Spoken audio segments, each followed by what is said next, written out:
Good morning mga ka-RC Pauhab. Ito po si Nanay RC. Kamusta po kayo?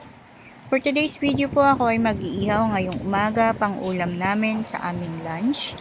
Yun po nagpabaga na ako at ito na nag-uumpisa na akong mag-ihaw. 1 kilong liempo lang po ito para sa aming pamilya.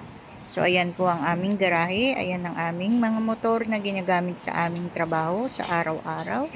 Meron po akong motor sa sarili ko, sa asawa ko, sa anak ko. So ito po habang nagluluto ako dyan at nag-iihaw, nag-video ako para sa inyong mga kapwa ko ka-reels. So mga kapwa ko ka-reels dyan, mag-like, mag-heart, at mag-comment po tayo sa mga kapwa natin reels at kapwa natin bagong ka-vlogger dyan. So magtulungan po tayo at mag-engage araw-araw para mapataas po natin ang ating engagement. So, ito na nga po, pinapahiran ko pa ng pampalasa. Gumawa ako ng ketchup na merong mantika po para masarap-sarap at malinamnam ang ating barbecue dyan, ang ating liempo.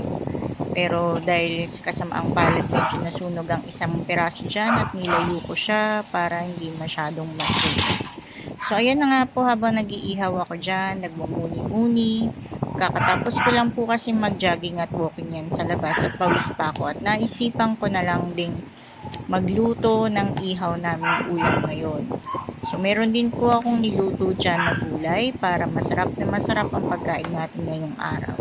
So habang nag-iihaw po ako dyan, meron po dyan si kuya na nagtitinda ng taho. Inaalok niya pa akong bumili ng taho. Sabi ko, okay na ako, madami na kaming pagkain.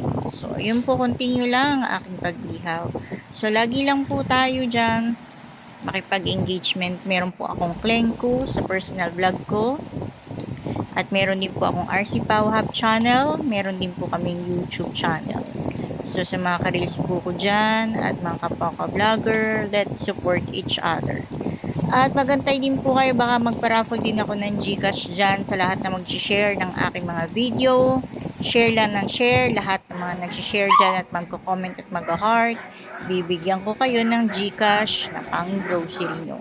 So, ito na nga po, natapos ko ng lutuin ng liempo. Mayroon dito may isda at nagluto rin ako dyan ng gulay. Ayan.